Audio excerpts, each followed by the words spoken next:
আমাদের গোপালগঞ্জে ভালো, সব মোটরওয়ালা রিক্সা।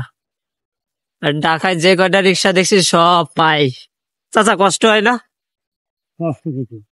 হ্যাঁ, কষ্ট হয় না? কতদিন ধরে চালান চাচা?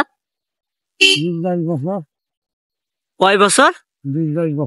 20-22 বছর। এইখানেই থাকেন 20-22 বছর ধরে? বাসা হলো কোথায় আপনার? গ্রামের বাসা?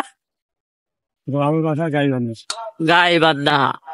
ঢাকা শহর শুধু বিল্ডিং আর বিল্ডিং, কিন্তু পরিবেশটা ভালো না। আসতি পথে চাচা বুঝছেন, মেয়েদের চলাফেরা ইটি একদম ভালো লাগেনি। আমাদের গোপালগঞ্জ অনেক ভালো, এর চেয়ে কম আছে, কিন্তু এদের কাপড় সেন্স, মাইন্ড সেন্স কিছু ভালো না।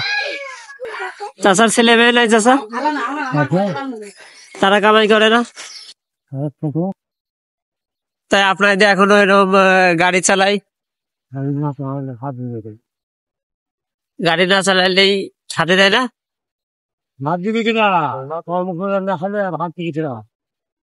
ও, এই কথা। কি কষ্ট হয় গাড়ি চালাইতে, আসলে কষ্ট ছাড়া কেষ্ট মেলে না।